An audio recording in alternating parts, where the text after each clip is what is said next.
Amém. Gostaria de convidar o pastor Mateus a vir aqui conosco.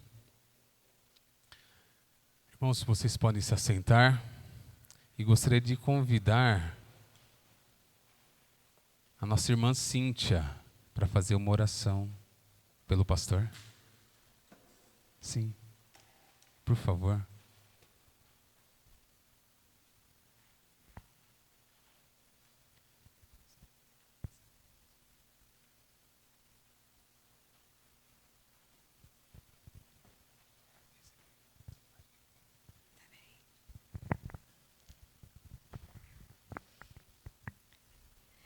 Ó Deus, muito obrigado, ó Pai, por esse dia. Te agradecemos, ó Deus, por esse domingo, pelo privilégio de estarmos aqui na Tua casa, ó Pai, para Te adorar, Te servir, Te engrandecer, ó Deus. E diante de Ti, Senhor, coloco nas Tuas mãos a vida do nosso pastor, ó Pai. Que não seja, Senhor, a boca dele, mas sim, Senhor, que vem de Ti, Senhor, o que ele tem para falar, Senhor, em cada coração aqui presente, ó Deus. Que possamos, Senhor, sair diferente do que como entramos, ó Deus. E que cale toda a voz humana, ó Deus, e que seja o Teu Santo Espírito conduzindo este culto, ó Deus. Em nome de Jesus, eu Te agradeço e Te peço. Amém. Amém. Graça e paz, igreja. Amém?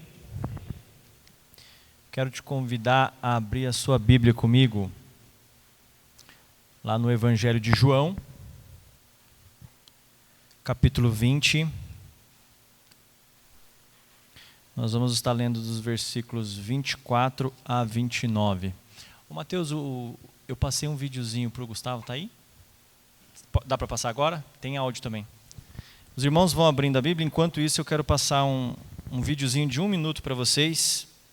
E vocês vão entender logo que ele começar a ter o áudio aí. João capítulo 20, versículo 24 até o 29. Amém? Todo mundo achou?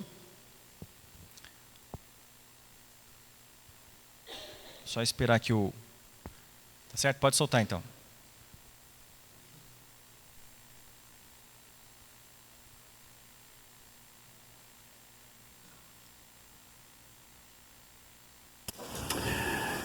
Queridos irmãos, nós estamos gratos a Deus pelo privilégio que nós temos de estar com vocês no próximo final de semana.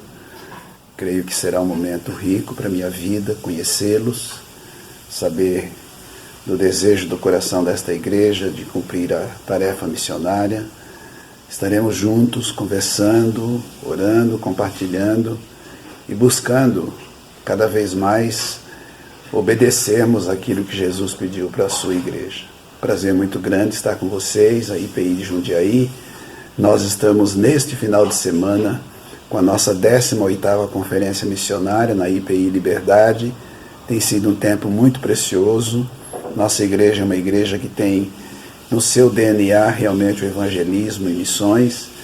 E nós queremos transmitir isto para os irmãos e desejar que Deus faça algo novo aí na minha vida, através de vocês, e na vida de vocês, através do nosso tempo, do nosso contato com vocês. Vai ser um prazer muito grande. Deus abençoe.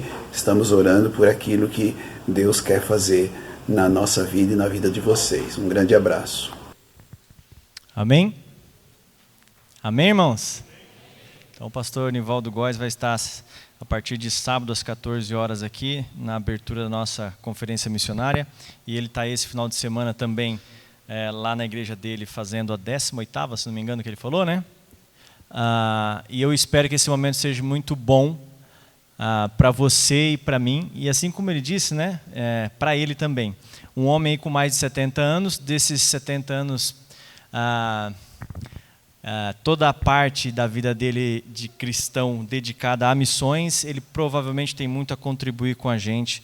E eu quero contar com a tua presença aqui. Nós estamos já orando por essa conferência missionária nossa já efetivamente aí nas últimas 3 semanas nós temos um relógio de oração.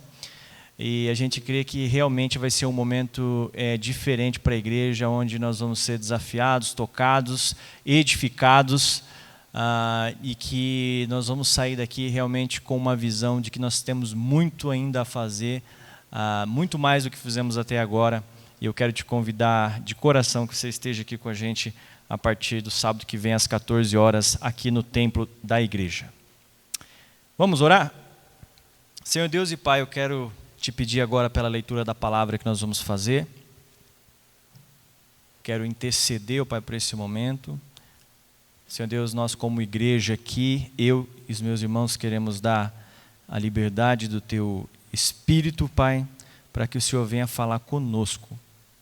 Em nome de Jesus, Pai, nós não saímos em vão da nossa casa, nós escolhemos estar aqui nessa igreja essa noite e por um objetivo único, Senhor Deus, que é adorar o Teu nome e ouvir o Senhor falar conosco. Então faça isso nesse momento, eu te peço em nome de Jesus Cristo. Amém.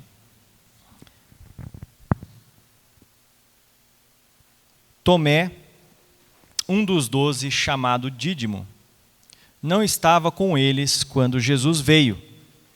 Então os outros discípulos disseram a Tomé: vimos o Senhor.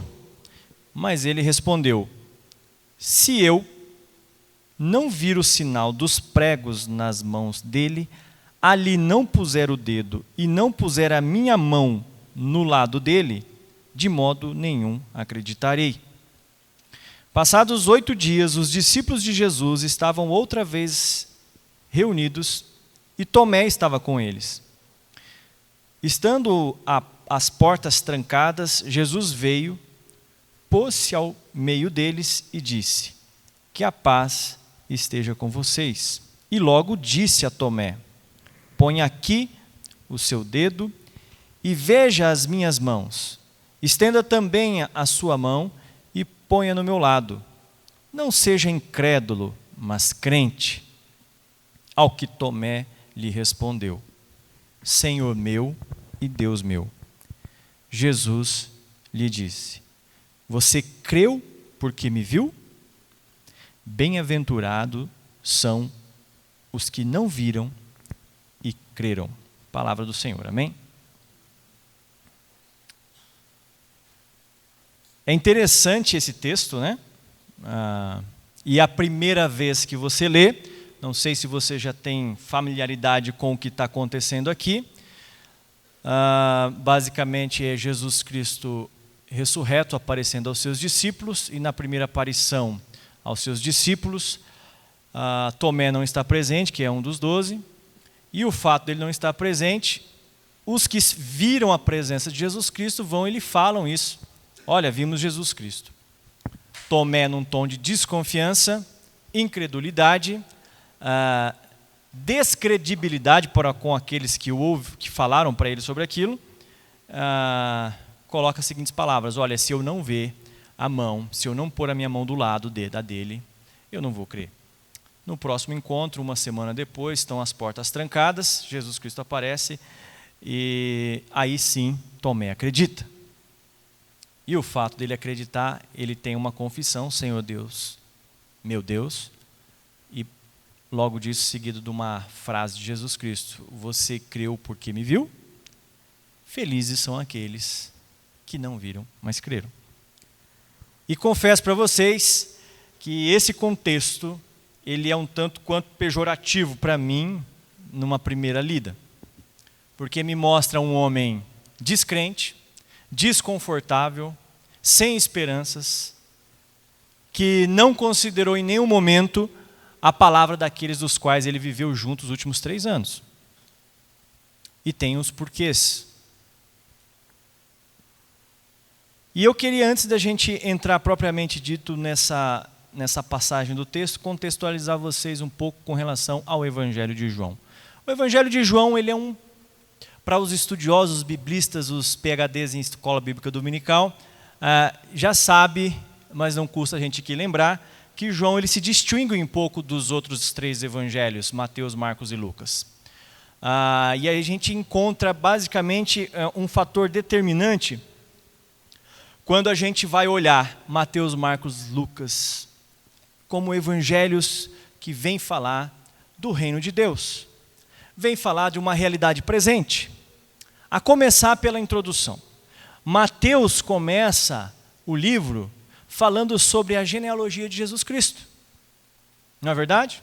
Veio e faz uma relação entre a descendência do povo escolhido, passando por Davi e chegando a Jesus Cristo. O Evangelho de João não começa assim, tentando fazer essa realidade carnal aparecer. Não existe a relação de parentesco que vem de uma linhagem, de um povo escolhido, que se chega a Jesus Cristo. O Evangelho de João, ele começa com, no princípio, era o Verbo. E o Verbo se fez carne. Percebe a diferença de relação? Enquanto você tem um Evangelho de Marcos, um Evangelho de Lucas, tentando falar sobre a vinda do reino de Deus como um momento único, vivo, presente, onde se fala em reino dos céus, onde fala em reino de Deus como algo presente que está acontecendo agora nesse momento, e esse momento vem até hoje, os nossos dias, 2000 anos depois, falando sobre implementação do reino de Deus no meio daqueles que acreditam. Como algo que Jesus Cristo veio, e veio para mudar uma realidade terrena. Certo? Vamos pegar um pouquinho de exemplos? Lucas, o que o Lucas faz? Ele exemplifica sempre um milagre, ele exemplifica sempre uma busca e uma cura, algo diferente, que colocava essas pessoas novamente dentro da sociedade delas. Se você for ler o Evangelho de Lucas dentro desse contexto, você pode chamar até Lucas aí de um humanista, porque a tendência de Lucas é sempre mostrar um Jesus Cristo preocupado em pegar o pobre, o fraco, o oprimido e o doente e trazê-lo de volta para dentro do seu contexto social. Traga o leproso lá de fora da cidade e inclua-o novamente dentro da cidade para que ele possa ter a vida normal dele. Mas João não. João 3,16 fala, porque Deus veio ao mundo, porque Deus amou o mundo, de tal maneira que deu o seu único filho, para que todo aquele que nele crê... O quê? Alguém me ajuda a terminar? Essa a gente é craque, né? Para que todo aquele que nele crê não pereça, mas tenha o quê? Vida eterna. O Evangelho de João, a preocupação genuína do Evangelho de João, não é só o momento presente. Mas João, ele é escatológico, ele se preocupa com o porvir. O que acontece depois? João vem falar de vida eterna, enquanto Mateus, Marcos, Lucas e João falam de uma realidade terrena, não que não o falem o depois, mas João, o vocabulário, a tendência, a forma de se expressar é de falar de uma preocupação por vir. Abro aspas. Essa semana eu trabalho muito viajando dentro de São Paulo, andando dentro de São Paulo, mas a gente tem um escritório base, e esse escritório base fica no 7º andar. E eu estava lá trabalhando muito concentrado, e de repente soou a buzina da emergência.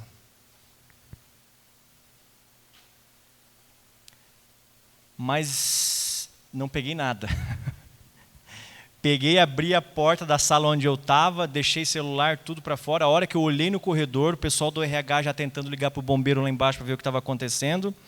E eu já fui caminhando e já pensando, elevador não dá certo, eu tenho que pular, era no mezanino, eu tenho que pular isso aqui para baixo. Eu já pensando em pular mezanino, não tinha nada de fogo, nada. Ainda eu já vou descer pela escadaria e tal, eu preciso me salvar disso aqui. De repente, todo mundo parou.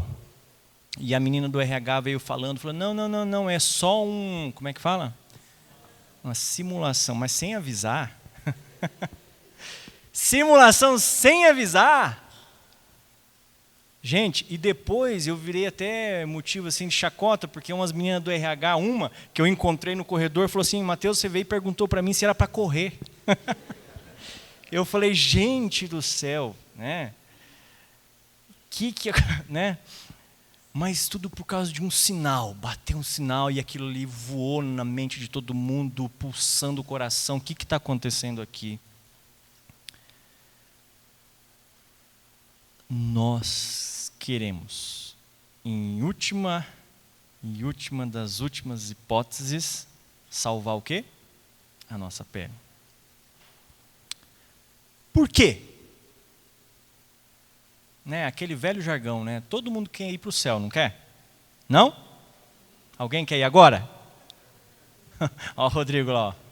Tem um corajoso, tá vendo? Mas a grande maioria, né?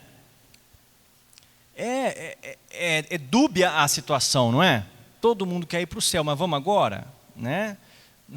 Não, o Gustavo que está dando uma risada. Tanta coisa para fazer aí, né, Gustavo?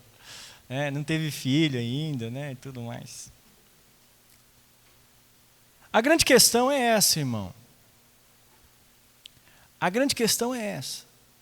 Que em última hipótese, o que vale é a gente se salvar. Se salvar. E quando você olha para o Evangelho de João, ele vem dar uma resposta clara a essa pergunta nossa. Não tirem aqui de mim, por favor, qualquer interpretação, me chamem depois no final do culto para a gente conversar. Mas não tem aqui, não estou desmerecendo os outros evangelhos, até porque cada um dentro da sua realidade tem o seu contexto e o seu objetivo. Mas o Evangelho de João, ele vem dar uma resposta a esta realidade. Qual é o contexto da escrita da história de Jesus Cristo através do evangelista João? Explicar que Jesus Cristo, olha só, talvez isso para você soe como uma rotina, como uma coisa natural, mas é explicar que Jesus Cristo é Deus.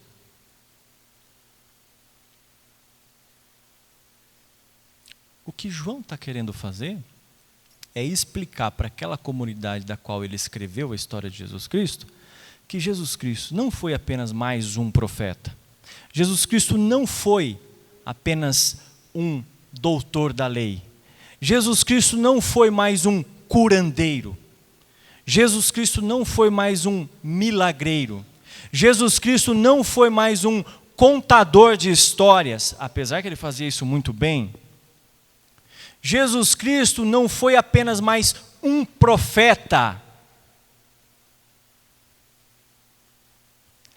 A grande deixa de João é: este homem que passou encarnado por nós é Deus.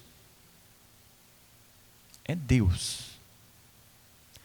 Talvez eu fazendo esse contorno todo, você talvez se pegue um pouco na realidade das pessoas daquela época.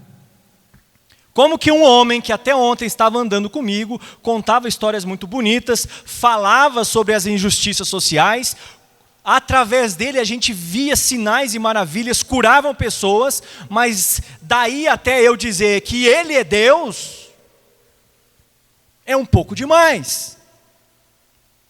E é dentro desse contexto que João está escrevendo todos esses versículos do Evangelho de João.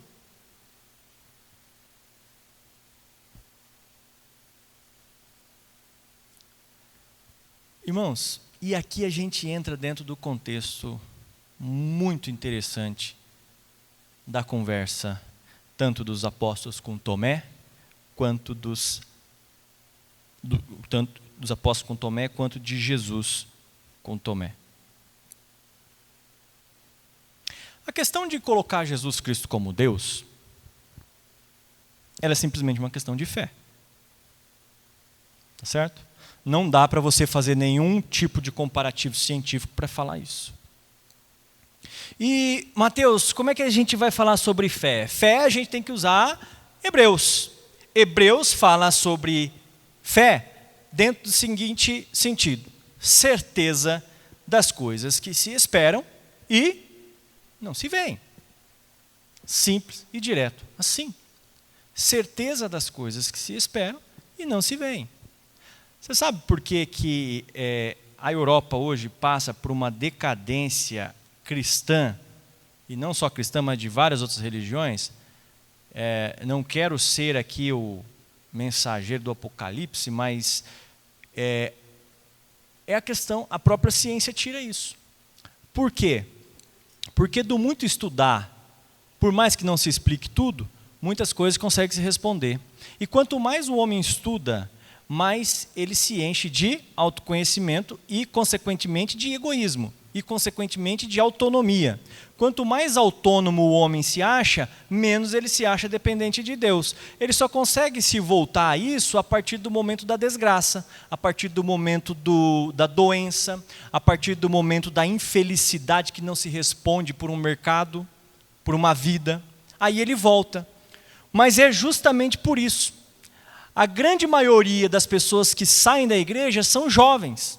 Por que o jovem sai? Porque é o momento onde que provavelmente ele ainda não tem nenhuma doença, é o momento onde que ele tem saúde, tem vigor, tem vontade, e isso dá uma certa autossuficiência para ele de achar meio que ele é um super-homem. E depois, quando vem os filhos e vem a fragilidade do filho e ele tem que cuidar do filho, normalmente ele começa a voltar para a igreja, porque daí ele começa a perceber que ele não é capaz de cuidar do filho dele durante toda a vida e que ele precisa de um poder divino para cuidar desse filho. Ou então, passe um pouco mais, porque se ele for bem abastado financeiramente, muitas coisas ele consegue prover, mas quando começa a chegar às suas próprias doenças, às suas próprias limitações, os cabelos brancos, ou a falta do cabelo, ou a dificuldade de andar, e daí você começa a falar, a vida realmente tem uma finitude, o que acontece depois? Eu preciso me voltar para Deus. Então é natural, não concordo, mas que quanto mais você se torna autônomo, menos você é dependente de Deus, menos você precisa dele.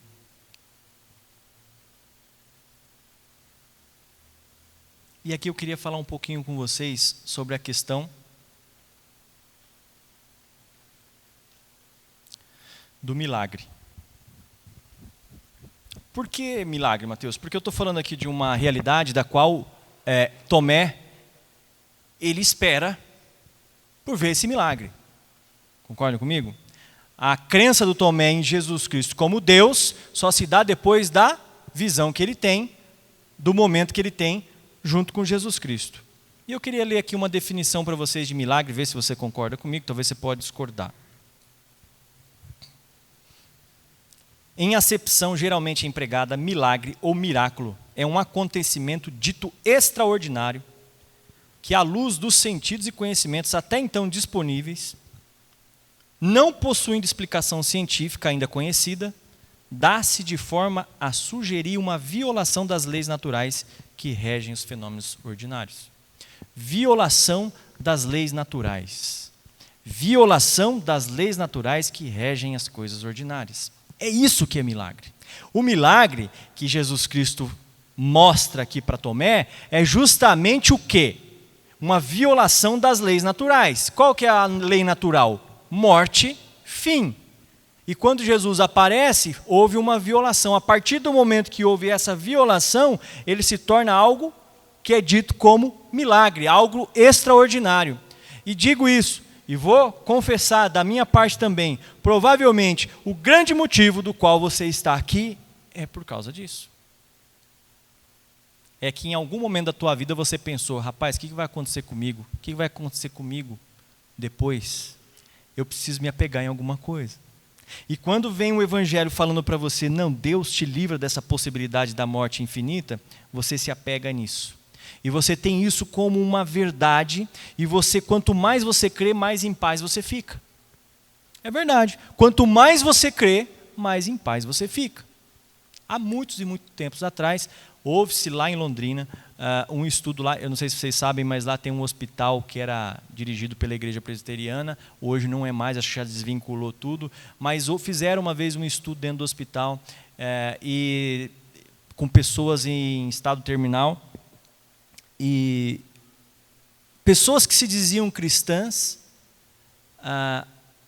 as famílias sofriam menos, não é que não sofriam, tá? Mas o desespero daqueles que não eram cristãs se via-se um sofrimento bem mais angustiante. Talvez pelo não entendimento do que acontece depois. Mas aqueles que tinham uma fé genuína, arraizada nas verdades da Bíblia, não é que não existia o sofrimento, existia o choro, mas existia um conformismo maior no seguinte sentido, isso não está acabando aqui, tem um porvir. Isso muito baseado no Evangelho de João. Mas a experiência de Tomé ela, apesar desse ter esse início pejorativo, né? Porque Jesus Cristo coloca isso, e o final desse texto que eu li, ele é muito incisivo, porque Jesus Cristo fala: felizes são aqueles que... Como? Felizes são aqueles que não viram e creram. Você precisou ver para crer. E eu queria meditar um pouquinho com vocês sobre essa experiência de Tomé e o que isso traz de lição para nós. Tomé é um exemplo bom ou ruim para você? Queria que você ficasse com essa pergunta aí para você responder. E eu quero entrar aqui num contexto que vai falar um pouquinho no teu coração. A gente deve levar em consideração que Tomé não estava na primeira aparição. Lembra disso? Na primeira aparição ele só ouviu falar. Ele não teve a experiência com Jesus Cristo na primeira aparição. Ele apenas ouviu falar que Jesus Cristo havia ressuscitado. Mas é fácil apedrejar Tomé, não é verdade? Ele não creu. Ele não foi forte. Ele não foi corajoso o suficiente para acreditar. Mas é fácil também apedrejar Pedro. Falar mal de Pedro. Porque Pedro fez o quê? Negou Jesus Cristo. 3 vezes. Por quê? Igual Mateus lá tentando sair do prédio para salvar a própria pele. Pedro não queria ser preso. Será que eu vou ser crucificado junto?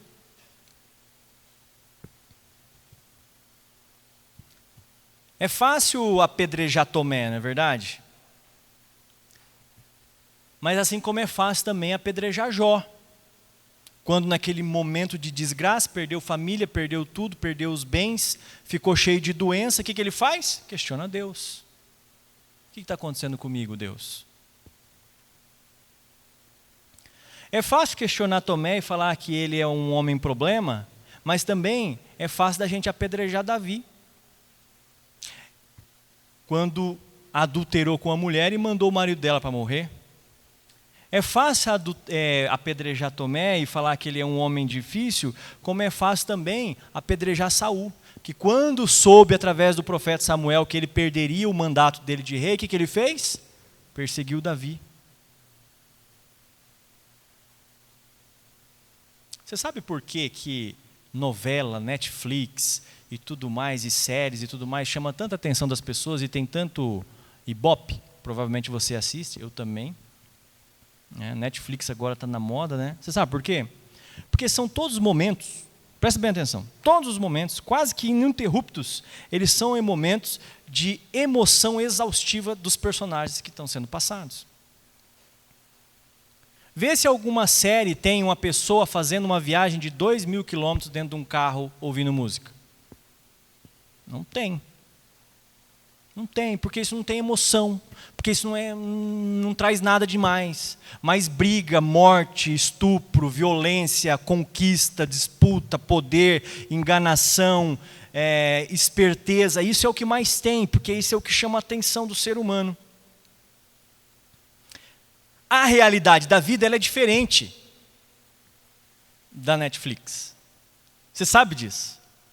Você talvez assistir um seriado lá que te empolga e tal, você sai todo, mas de repente você se depara com o teu trabalho, você se depara com a tua família, você se depara com os teus filhos, você se depara com o seu salário, com o teu carro, com os teus problemas, e daí você volta para a tua realidade. E Tomé estava dentro dessa realidade, meu irmão. Da mesma forma como você vem aqui, ouve a palavra do Senhor, adora o nome do Senhor, canta essas músicas maravilhosas, quão formoso és, daqui a pouco você vai voltar amanhã para a tua realidade e você vai deparar, puxa, não é bem assim o negócio.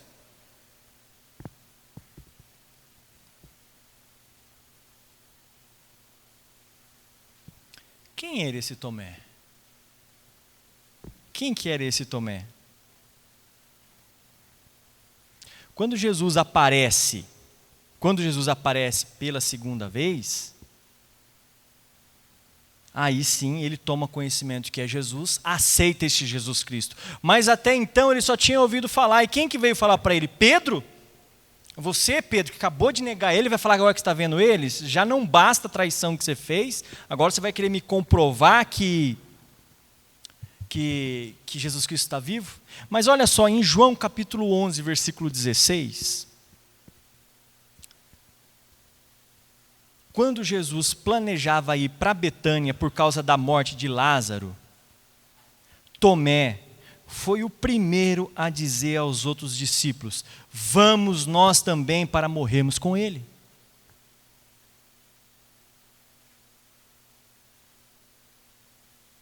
Ele foi o primeiro. Tem alguns estudiosos que dizem que Tomé era muito parecido fisicamente com Jesus Cristo. E o grande risco que ele corria por ser parecido com Jesus Cristo, porque Jesus Cristo estava sendo perseguido. Se ele estivesse na linha de frente, poderia ser ele, né, que seria crucificado.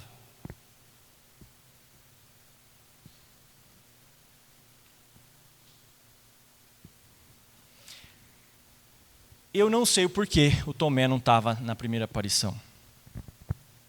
Não sei. Eu não posso aqui ficar jogando interpretações. Eu sei que ele não estava. Não sei se era por força maior ou menor.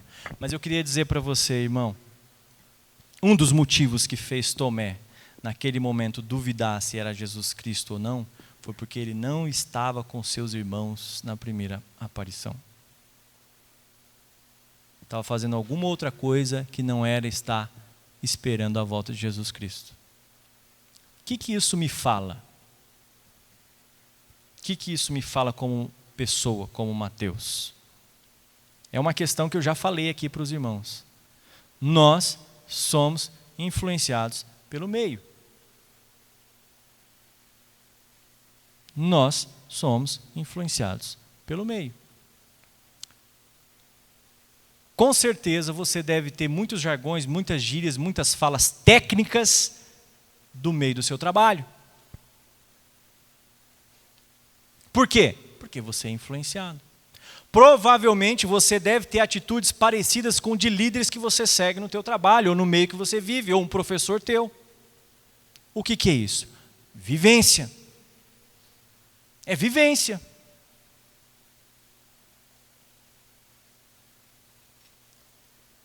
Quanto mais você se afasta daqueles que professam Jesus Cristo, mais você vai ser o quê? Influenciado por aqueles que não professam Jesus Cristo. Qual que é a finalidade da igreja então, meu irmão?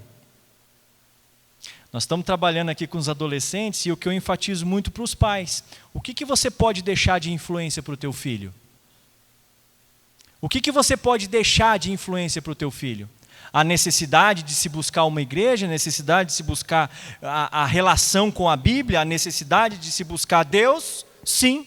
Primeiro, venha junto, porque você vai ser o espelho, você é o exemplo. Segundo, traga-o e fala para ele, isso aqui é o correto. Você está influenciando de maneira positiva as coisas de Deus.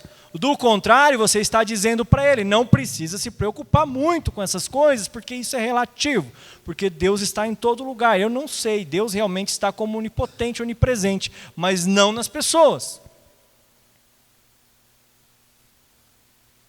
A falta de vivência de Tomé na primeira participação onde Jesus Cristo apareceu, fez com que Tomé não tivesse a fé suficiente para crer em Jesus Cristo. Porém, houve uma segunda chance.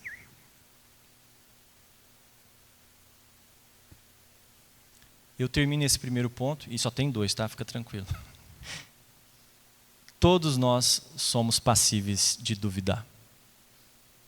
Todos nós. Todos. Não escancare teu peito e diga que você é o cara ou você é a mulher, não.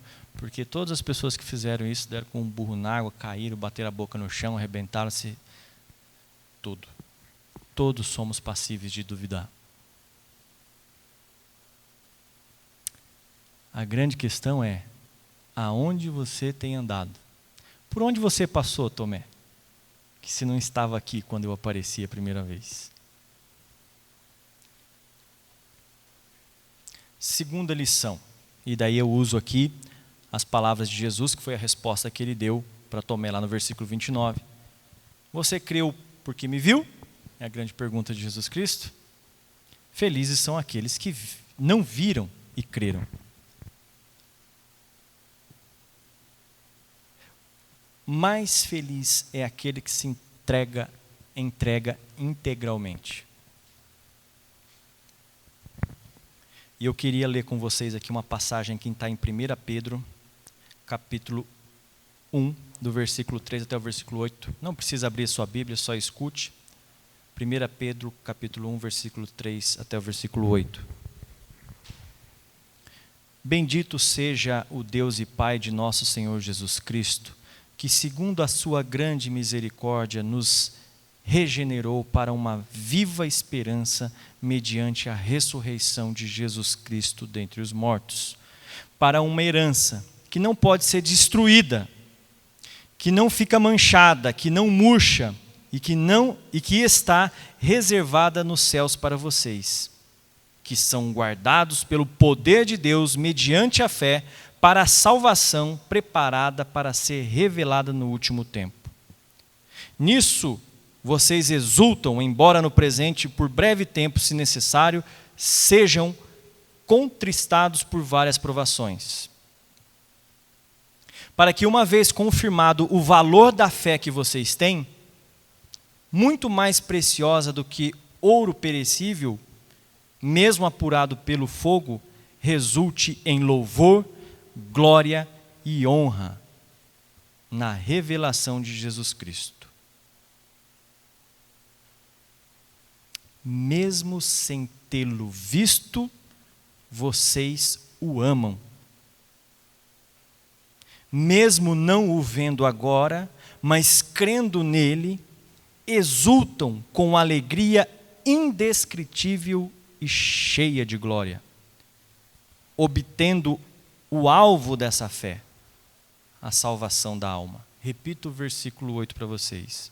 Mesmo sem tê-lo visto, vocês o amam. Mesmo não o vendo agora, mas crendo nele, exultam com uma alegria indescritível e cheia de glória, obtendo o alvo dessa fé, a salvação da alma. Aqui é a carta a 1 Pedro, falando sobre aquelas pessoas que já não viram Jesus Cristo, porque Tomé viu. Mas depois dele vieram os que não viram, que creram só pelo ouvir da palavra. Mais feliz é aquele que se entrega integralmente. O grande desafio nosso, igreja, entenda a palavra que eu vou falar, é nós conseguirmos sair de uma religião mercadológica.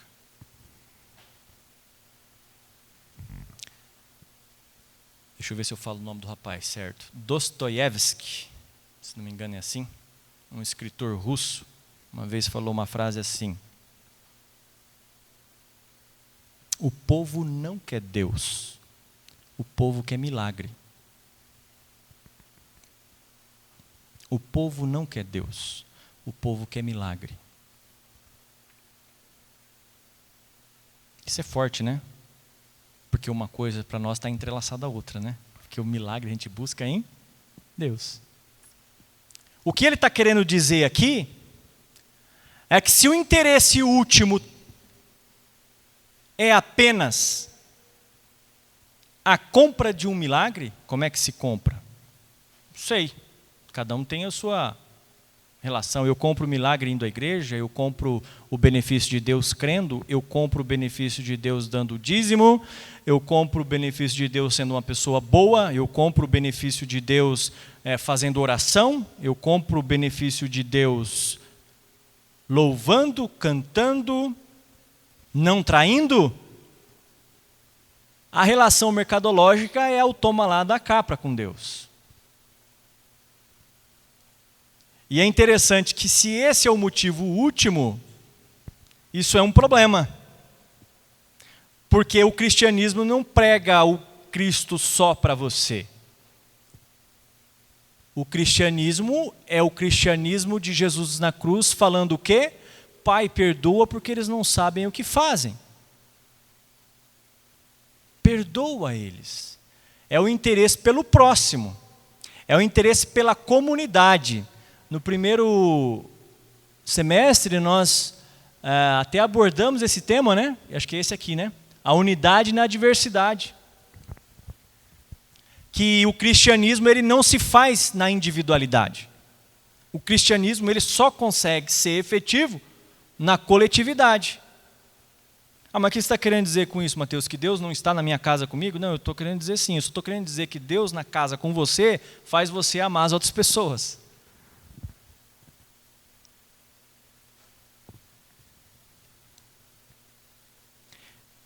E o grande desafio de tudo isso, enquanto nós somos frágeis, mortais, muitas vezes tolos, é deixarmos de ter essa relação apenas de mercado com Deus.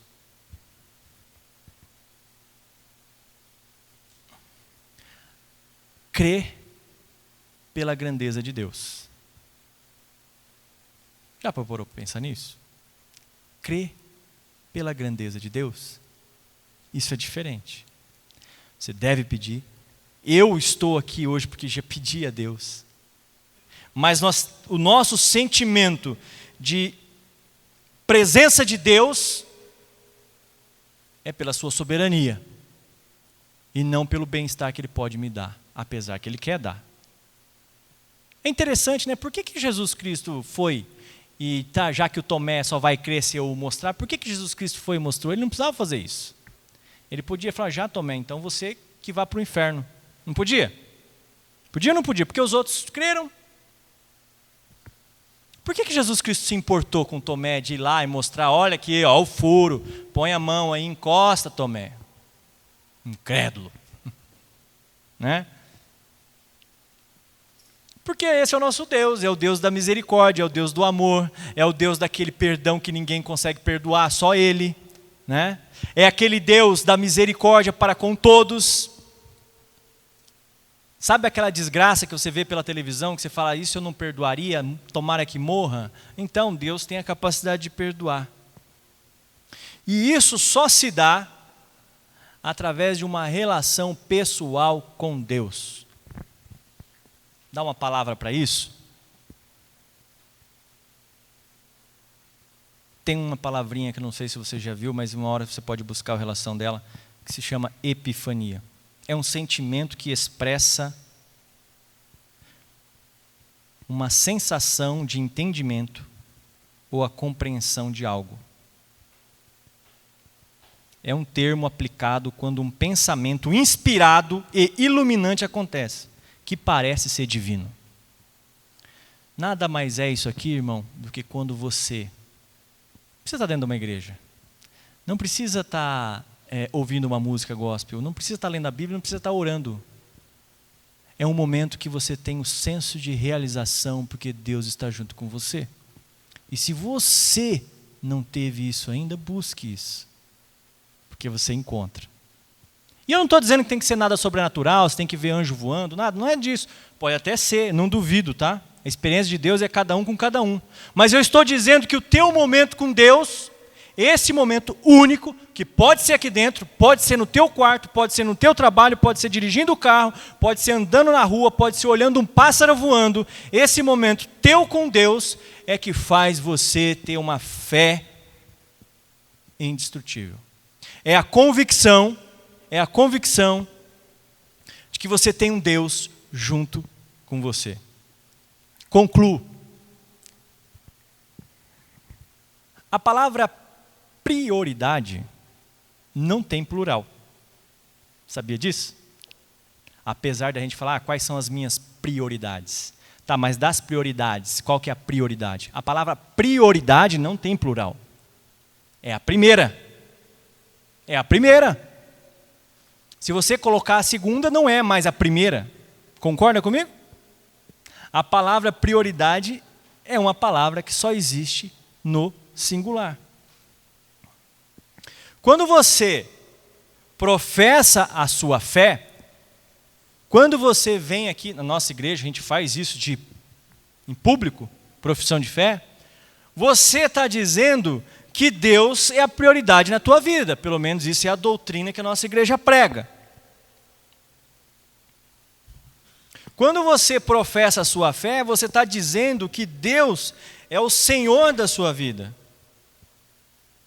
E o que acontece, irmãos, é que muitas vezes a gente não consegue manter isso. A gente até fala de boca, a gente até canta de boca, até a gente ora e fala e lê e busca, mas a nossa comunicação, a nossa atitude, muitas vezes não é essa atitude de se colocar Deus como prioridade. E quando que a gente se volta para Deus daí? Na hora do milagre. Na hora do milagre a gente volta. Está errado isso? Não, de forma nenhuma. Não está errado. Fica tranquilo, tá? O que eu só quero dizer para você é que felizes são os que não viram e creram.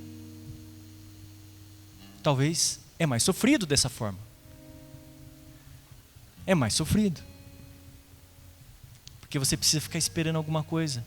Você precisa ficar esperando um milagre. Você precisa ficar esperando o sobrenatural. Pode, espere. Ele vai vir. Porque nosso Deus é todo poderoso. Mas talvez é mais sofrido. Ter a convicção dessa soberania de Deus sobre todas as coisas é o que traz a paz de Deus sobre nós. Esse texto nos ensina que nosso Deus é um Deus que está acima do tempo, está acima do espaço, está acima dos milagres, está acima da morte e da vida. É desse Deus que nós nos lembramos aqui essa noite. Amém?